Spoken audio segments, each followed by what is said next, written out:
భారతదేశానికి సంబంధించినటువంటి ఒక ప్రాచీన ఇది.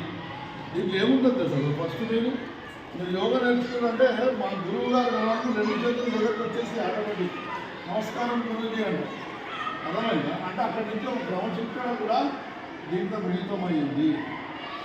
కాబట్టి చక్కగా ఉపయోగించుకోండి. దీంట్లో కొన్ని ఉంటాయి, పొద్దున్నే లేవగానే చేయాల్సింది. అలాంటివి కూడా సార్ చెప్తాడు. కళ్ళు కూర్చుని 5 నిమిషాలు ధ్యానం చేయడం, శ్వాసకు సంబంధించినటువంటివి. ఉపాధ్యాయులు గారికి నమస్కారాలు. విద్యార్థుల ఆశిస్తులు. ముఖ్యంగా 9th వి సార్ చెప్పినట్టుగా ఆల్రెడీ మనం చూస్తూ ఉన్నాము. 2 years చూస్తున్నాం మీ యొక్క ప్రవర్తన ఎలా ఉంది. అంతేందుకు ఇప్పుడు కూడా జస్ట్ హాఫ్ అన్ అవర్ వరకు బాయ్స్ అంతా కూడా క్లాస్లో ఉన్నారు. 4 పిల్లలు అక్కడ జరుగుతున్నారు. వాటర్ గారు మిగతా అమ్మాయిలు కూడా 2 పీరియడ్ ఉన్నారు. ఒకటి మీ అదృష్టం అనుకోవాలి. ప్రభుత్వ పాఠశాలలో మేము చదివే రోజుల్లో ఏమి ఉండేటివి కావు. ఈరోజు బయట కోర్సు చేస్తే ఒక కోర్సు 1000 రూపాయలు 1,100, 1500, 2000 దాకా ఉంటున్నాయి. అన్ని సౌకర్యాలు వచ్చిన తర్వాత ఇప్పుడు ద్వారా చేయడం అనేది భవిష్యత్తు మీకు చాలా రిలాక్స్ ఉంటుంది. మంచి మార్గం ఉండడానికి చాలా ఆస్కారం ఉంటుంది.